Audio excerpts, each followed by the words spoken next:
Recorded Books Incorporated presents an unabridged recording of Clover by Dori Sanders, narrated by Michelle Denise Woods. This work, copyrighted 1990 by Dori Sanders, is recorded by arrangement with Algonquin Books of Chapel Hill, a division of Workman Publishing. This recording is copyrighted 1994 by Recorded Books Incorporated. Clover is 10 years old and lives in a small South Carolina town surrounded by peach orchards. There are 2 big oak trees in the yard in front of her house, with a hammock stretched between them, where her daddy used to sleep in the late afternoons. But the world is changing for Clover very fast.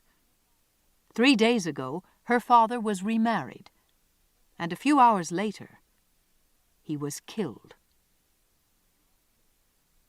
And now, Clover. Chapter 1. They dressed me in white for my daddy's funeral. White from my head to my toes.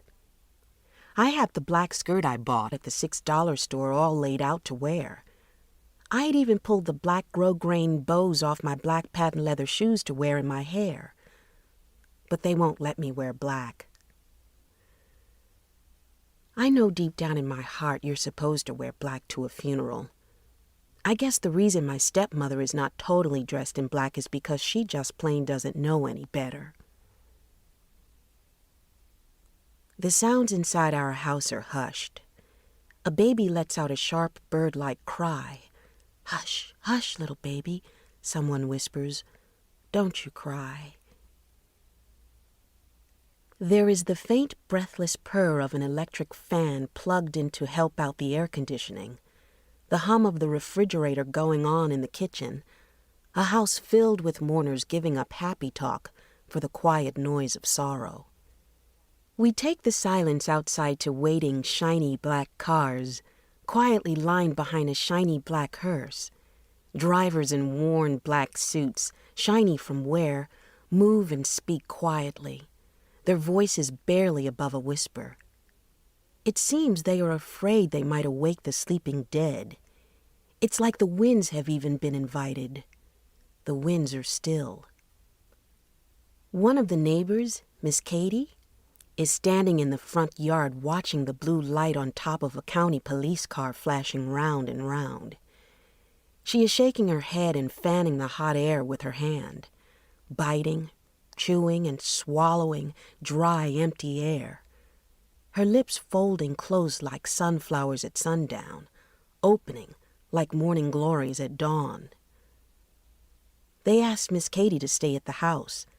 Folks in Round Hill, South Carolina never go to someone's funeral and not leave somebody in their home. They say the poor departed soul just might have to come back for something or another, and you wouldn't want to lock them out. My breath is steaming up the window of the family car. It's really cold inside. Someone walks to our driver and whispers something. I see a cousin rush from a car with what Grandpa would have called a passel of chaps.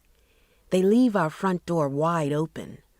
A hummingbird flies to the open door and stands still in midair, trying to decide about entering, but quickly darts backward and away.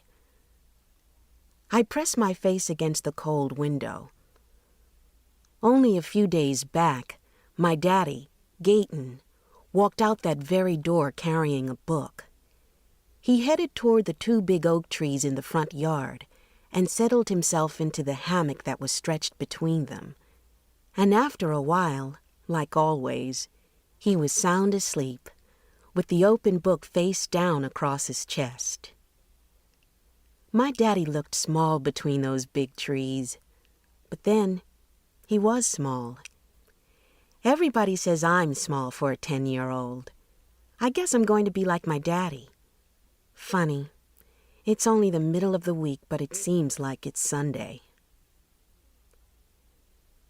They say I haven't shed a single tear since my daddy died, not even when the doctor told me he was dead.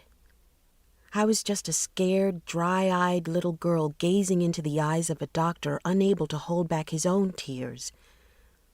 I stood there, they said, humming some sad little tune. I don't remember all of that, but I sure do remember why I was down at the county hospital.